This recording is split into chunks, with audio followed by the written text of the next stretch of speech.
In den letzten 30 Jahren herrschte das Paradigma des freien Marktes. Dieses war eng damit verbunden, dass der Staat möglichst gar nicht in die Dynamik des Marktes eingreifen sollte. In allen letzten Krisen wurde diese Vorstellung Schritt für Schritt über Bord geworfen. Hat der Staat in der Finanzkrise in 2008 noch fast vorbehaltlos eingegriffen und Banken mit viel Geld gerettet. So war die Entscheidung der Großen Koalition in der Corona-Krise 2019, Abwrackprämien nur noch für E-Autos oder Hybridautos zu bezahlen, für viele in der Branche ein überraschender Weckruf. Bei der sich ankündigenden Klimakrise erwarten jedoch nur noch wenige ernsthaft, dass die Gesellschaft alle Geschäftsmodelle von Kohleverstromung bis zu Ölverbrennungsmotoren in die Nachkrisenära retten wird. Die Gesellschaft als relevanter Akteur ist also zurück. Und je größer die Risiken, Verwerfungen und Krisen werden, desto stärker sollten wir alle gemeinsam die gestaltenden Eingriffe des Staates erwarten. Unternehmen sollten aber auch die Macht der einzelnen Kunden nicht vernachlässigen.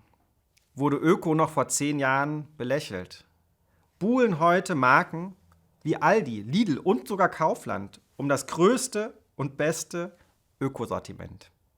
Warum? Mit gesellschaftlichem Zukunftsmehrwert lässt sich heute über fast alle Kundengruppen hinweg richtig gutes Geld verdienen.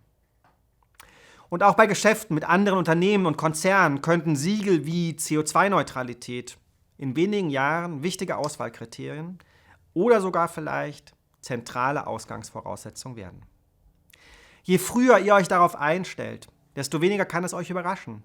Desto mehr Zeit habt ihr, euch sinnvoll vorzubereiten und später nicht mit der Brechstange richtig teuer umstellen zu müssen. Aber auch für junge, talentierte Mitarbeitende wird ein Arbeitgeber mit Sinn, mit glaubhaften Werten immer häufiger wichtiges Auswahlkriterium für Anstellung, Engagement und Leidenschaft. Daher ist es bedeutsam, dass ihr frühzeitig herausfindet, welche Vorgaben oder gesellschaftlichen Auswahlkriterien in eurer Branche Bedeutung gewinnen werden. Vom Staat, aber auch von Kunden oder relevanten Talenten, die ihr für eure Unternehmung gewinnen wollt. Dabei solltest du grundsätzlich 4 Bereiche berücksichtigen: ökologische Nachhaltigkeit, Stärkung von Demokratie, Fairness und glaubhafte Integrität. Damit wir unabhängig von der Klimakrise nicht direkt in die nächste Abfallprodukt- oder Rohstoffkrise geraten, solltet ihr bei dem ersten Punkt das Thema zirkuläres Wirtschaften oder in anderen Worten Cradle to Cradle direkt mitdenken.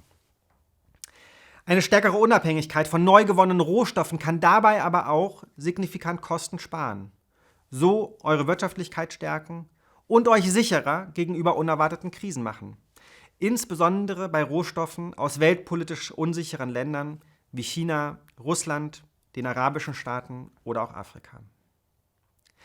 Für diese Fragen findest du im Anschluss an dieses Video auf unserer Seite Zukunftsfähigkeit EU ganz konkret eine Linkliste mit Anregungen für euren Alltag.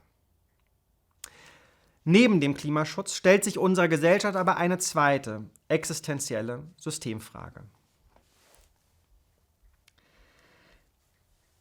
Durch den scheinbar unaufhaltsamen Aufstieg Chinas zur bald vielleicht größten Wirtschaftsmacht, aber auch der wiedererstarkende Machtanspruch von Russland und all die politischen Instabilitäten in fast allen Demokratien dieser Welt haben sich unsere freiheitlichen westlichen Demokratien plötzlich in einem unerwarteten Systemwettbewerb wiedergefunden.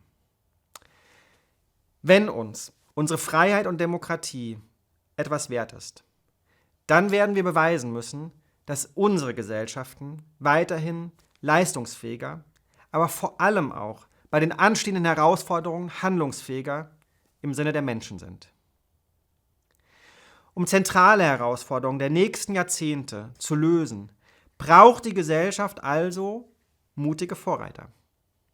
Wenn du mit deiner Organisation heute damit starten möchtest, findest du hier online direkt eine erste Linkliste mit nachhaltigen und ethischen Dienstleistern für die alltäglichen Bedarfe deines Teams. Wenn du aber selbst ähnliche oder noch ganz andere Tipps hast, teile diese gerne in den Kommentaren unseres Videos auf unserem YouTube-Kanal. Wir freuen uns auf deine Ideen. Und natürlich ganz besonders eure Taten.